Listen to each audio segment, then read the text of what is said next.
Your next reading is inventories, and these are the specific learning outcome statements in this reading. We will discuss briefly all of these, starting with the first one. Distinguish between cost included in inventories and cost recognized as expenses in the period in which they are incurred. This is the tabulated detail. What is included as a part of product is the purchase price of material, what you pay, including all the custom duties, freights, etc. Deduct discounts and rebates. This would be the net purchase price of the material acquired. The transportation is also added to the purchase price. Then we add the conversion cost. Conversion cost is the direct labor incurred in converting that raw material into finished goods. Manufacturing overhead are all the indirect costs incurred in the factory. Normal wastage.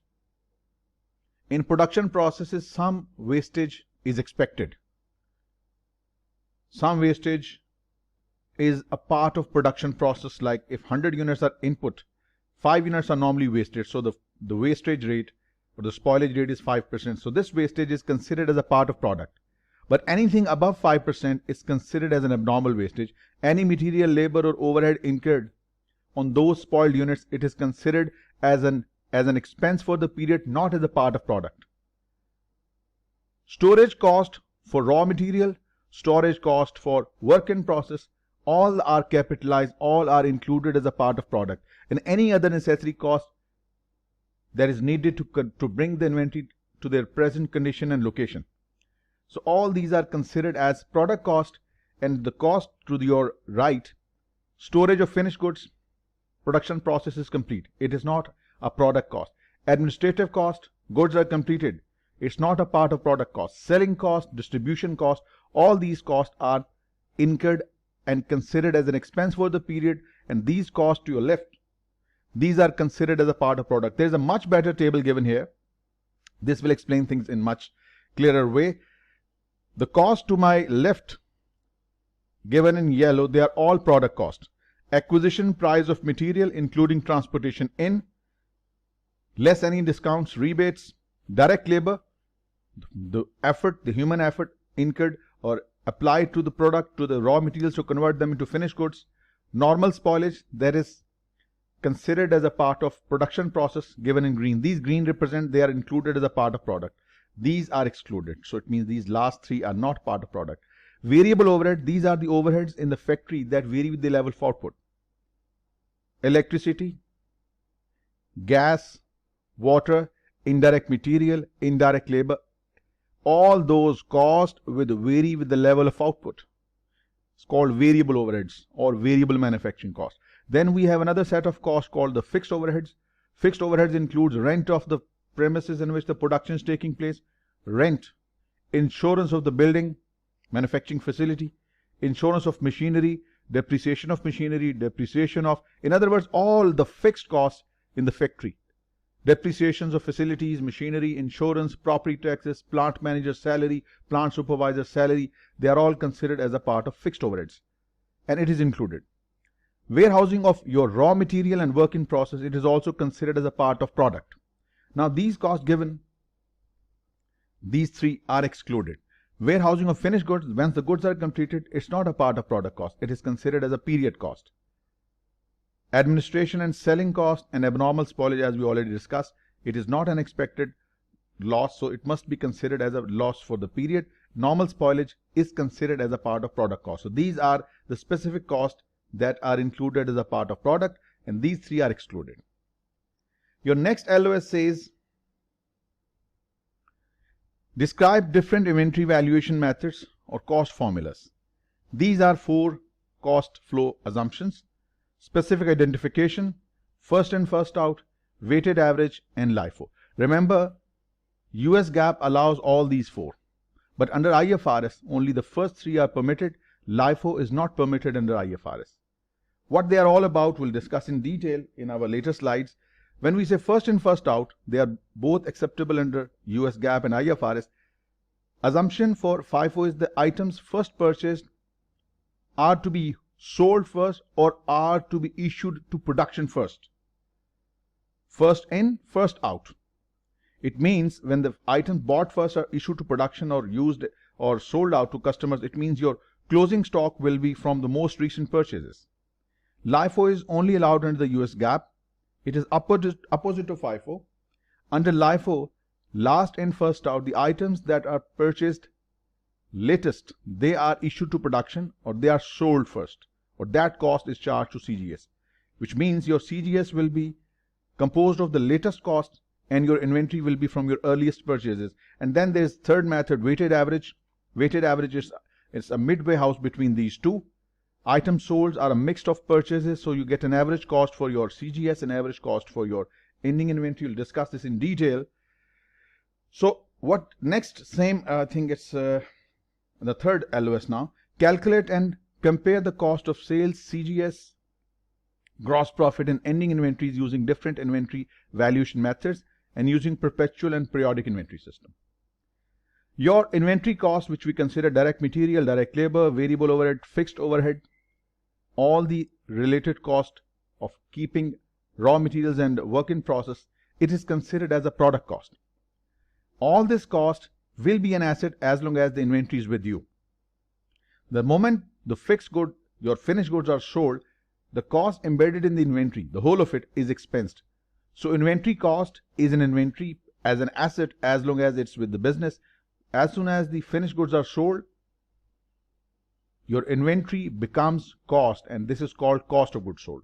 Now let us see these cost flow assumptions one by one. Specific identification, FIFO, LIFO and weighted average. And before we do that, we need to differentiate something between perpetual and periodic inventory system. Perpetual inventory system takes into account every purchase, every sale, every receipt, every issue. Perpetual inventory management system is updated all the time. Every purchase we make, every sale we make, inventory records are updated immediately. It provides most up-to-date cost and sales records. In other words, every sale you can calculate profit on each item sold because we have the data comparative on perpetual basis. So perpetual system, data is updated after every purchase, every sale, every receipt, every issue. This system, which is updated after every transaction, is called perpetual system, which is always updated. This is what is used in the modern inventory management system. But in the periodic system, the DESI system, ending inventory and CGS are determined at the end of the accounting period, a quarter or a week or a month or the year. We physically count the goods and then the difference is determined as goods sold, and whatever remains with us on hand is considered as the closing stock. So for this system, we have to wait till the end of the period, but under perpetual system, your records are always updated. You get your updated information regarding CGS and sales after every transaction. Then, specific identification method. Where and when this method is applied, when units are sold and these items are so distinct from each other that they can be separately identified. So their cost can be separately traced. Each item's revenue can be matched against each item's cost. So when this is possible, such a system is called specific identification system, in which we have specific separate costs for every item. So CGS and the revenue can be compared for each item separately. This is called specific identification. How does it work? Let's say these are our units in the opening work in process. We bought these units at these dates. Out of these, we sold 1050 units, and still there are 1200 units in the closing stock. Under specific identification, we will know exactly that when we sold these 1050 units, they were sold out of which specific purchases. Right? Under specific identification, items can be specifically identified which item is sold against which receipt, and ending inventory can be specifically identified. This is called specific identification method. Then we have the first in first out. As the name suggests, your initial purchase is the oldest cost, oldest items. They are issued to production first or they are sold first. They become the part of CGS first. Your latest buying, latest arrivals, recent cost, latest material, it becomes your past or part of your ending inventory. This system is called FIFO. This system is permissible under the IFRS as well as the US GAAP. Now, under FIFO, these 1050 units sold, these will be sold from your oldest purchases. Your closing stock will be composed of your latest buyings. Under LIFO, your recent purchases, latest arrivals, your recent cost, they are charged to CGS. Recent cost charged to CGS means your CGS will reflect your current prices. And your oldest cost, oldest inventory, it will be considered as a part of ending inventory. So your CGS will reflect the latest cost, your ending inventory will reflect the oldest prices. So you can say that your revenues will be matched against the latest CGS. So income will be presented on the most recent cost versus revenues. Whereas the inventory will be on the oldest cost, the items which we bought at the earliest prices. Remember, LIFO is only permissible under the US GAAP and it is not allowed under IFRS. Now, if we are using LIFO, so these 120, 1050 items sold, they would have been sold from your latest buyings. Your closing stock will be composed of the items which we purchased earlier. Your closing stock will be from your earliest buyings and your CGS will be on your latest costs. Weighted average takes a midway house. It will calculate a weighted average for all the goods bought during the period, and this weighted rate will be used to value your CGS. 1050 units were sold. The CGS can be calculated by the average rate. This will give you the CGS, and closing stock can be calculated in the same way. Closing stock will also be valued at the same average rate for the period. Now, in putting all these numbers here, we can calculate the gross profit under all these systems, and as you can see, highest gross profit is under the system which has the highest closing stock. Look at this. This is the value of the highest closing stock. This one here, merchandise inventory. 6695. The gross profit is highest for FIFO, whereas for LIFO, it is 19100 because the closing stock was 6310. In between these is the weighted average 6512, so the gross profit is between these two numbers. So an important conclusion we can draw from here, the higher the closing stock, this closing stock will be deducted from CGS. Your CGS falls, lower CGS will feed into your overall trading account, and your gross profit goes up, your net profit would be higher as well. Right? So this was the comparison. Now next, reading, calculate and explain how inflation and deflation of inventory cost affect the financial statements and ratios of companies that use different inventory valuation method. When the prices are increasing during period of inflation, if you use LIFO, when the prices are going up, last in first out will charge your highest prices to cost of production. Resultantly, your cost will go up. When your cost goes up, your gross profit will fall. And since latest purchases, highest prices have been charged to CGS, your older, lower cost will be reflected in your ending inventory. And if there is a period of deflation, you will see the exact opposite: highest, lowest, and highest. Under FIFO method, when the prices are increasing, first in, first out.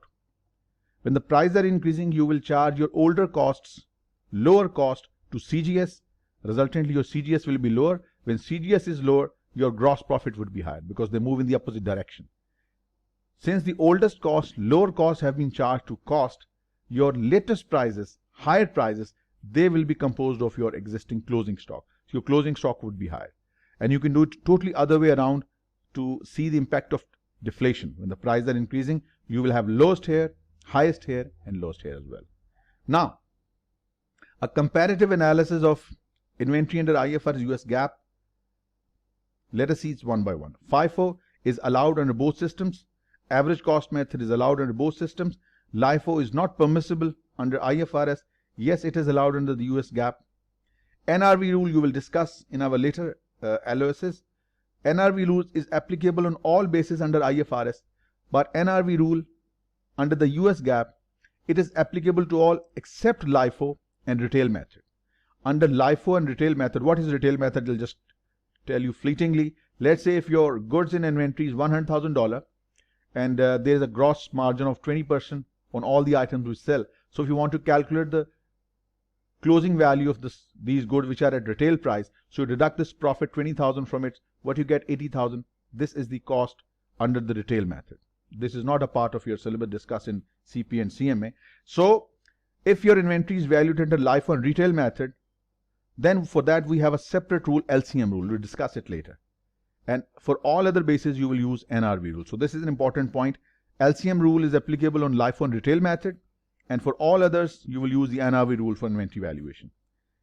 Under IFRS, inventory reversal is allowed. In one period, if you write down the inventory, subsequently if the NRV goes up, reversal can be done, but not more than the previous write down. Under US GAAP, once inventory is written down, the reversal in the subsequent period is not allowed. Admin and selling expenses and abnormal spoilage, they were already discussed that they are not part of production, so they're excluded. This is your LOS 4. Next LOS says convert a company's reported financial statements from LIFO to FIFO for purpose of comparison. Since some companies in the US may adopt LIFO, and LIFO is allowed under the US GAAP, so if we have to convert those financial statements into FIFO base, these are some formulas we need to know. And before that, we need to understand something about LIFO reserve.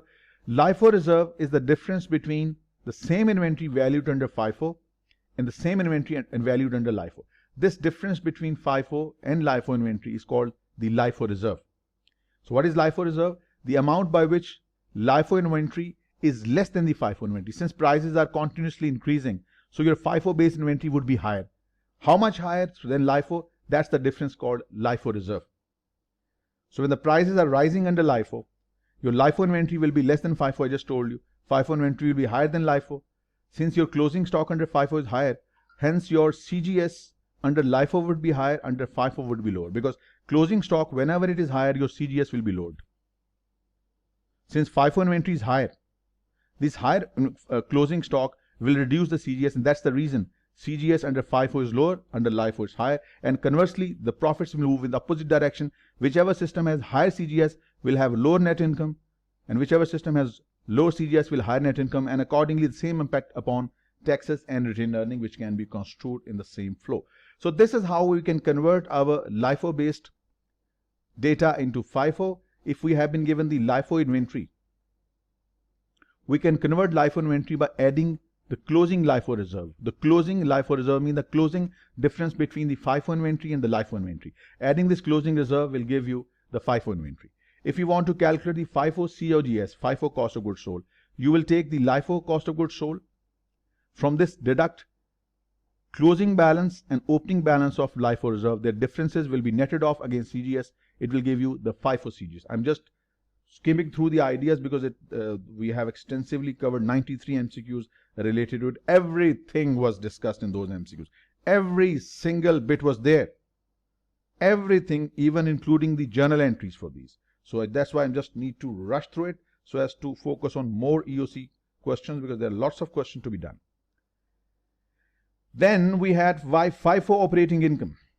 FIFO operating income can be calculated by taking your LIFO operating income and to it adding change in LIFO reserve. Cost move in the opposite direction. That's why you see a negative sign here, COGS.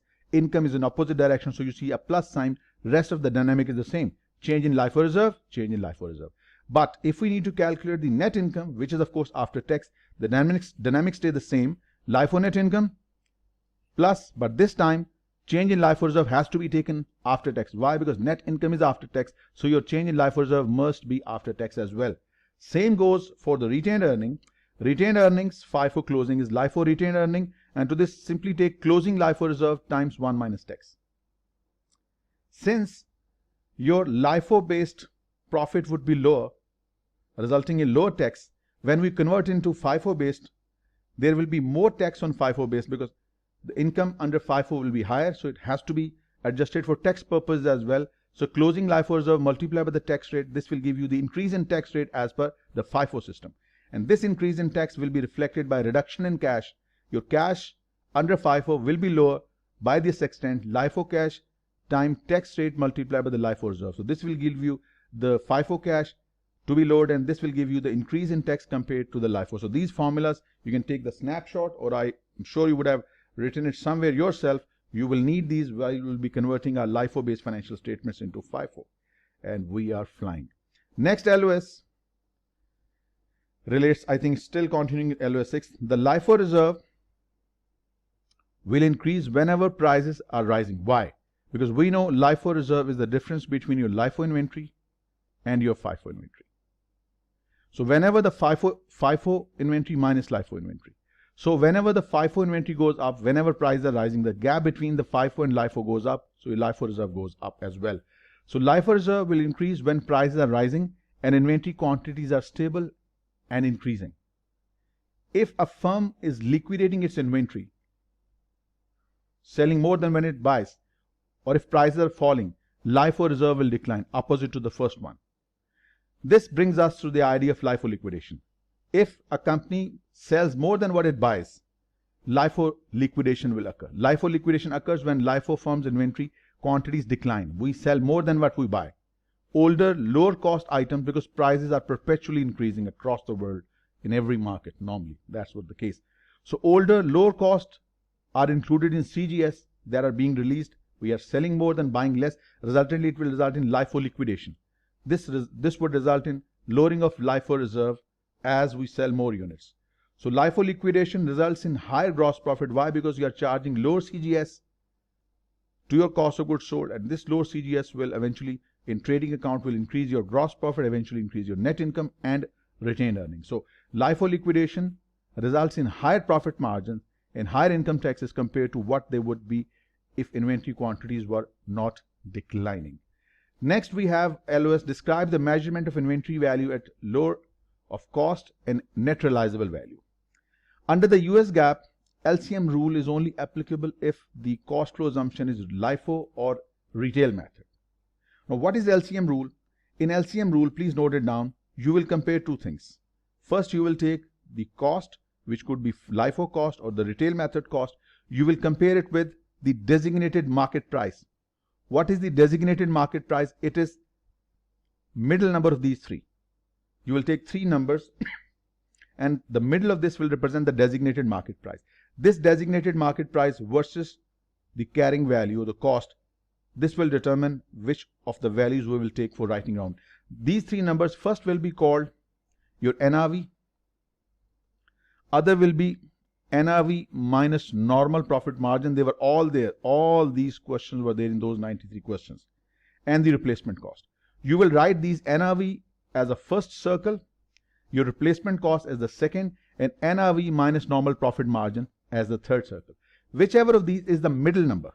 Highest and lowest are to be ignored. The mid number, it could be any of these. It could be NRV, replacement cost, or NRV minus normal profit margin. Whichever of these is a mid number, take that mid number as a designated market price, compare it with the cost. Whichever of these is lower would be the base. If the cost is lower, do nothing. There is no impairment. There is no write down needed. But if your designated market price is lower than the cost, then inventory had to be written down.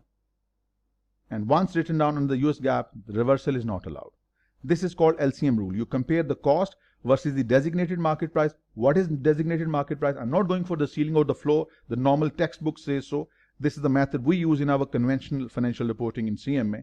We take these three numbers, RV, NRV, which you know, final selling price minus cost to complete and sell. Replacement cost, NRV minus normal profit margin. Take these circles, take the mid circle, the number that is middle of these. Neither too high nor too low. Whichever of these is mid, compare it with the cost. If cost is lower, keep the inventory at cost. If market price, the middle of these is lower, take that as a new base. The difference will represent the diminution in the value of your inventory, which will be written down through valuation allowance, and this loss is not allowed to be reversed under the US GAAP. Other than LIFO or retail method, whatever inventory method, whatever inventory cost flow assumption you have adopted, for that we have an NRV rule which is applicable both under US GAAP and IFRS. What you do, you take cost at one side, you take your NRV on the other side. NRV is the final selling price minus cost to complete and sell. Whichever of these is lower, that would be the base. If the cost is low, keep the goods at cost. If NRV is lower, then convert your items to NRV. The difference will be the inventory write down. Under IFRS, this write down can be reversed, but not more than the previous write off. But under the US GAAP, inventory write down reversal is not allowed. Under IFRS, inventory write-down may be reversed, but not more than the previous write-off. Then, describe implication of valuing inventory at NRV for financial statement ratio analysis. We know when inventory is written down, inventory value falls. Inventory falls, your current assets fall. When current assets fall, your current ratio falls. Current ratio falls, liquidity falls. Assets fall. When you write down your inventory, profit falls. When profit falls, equity falls.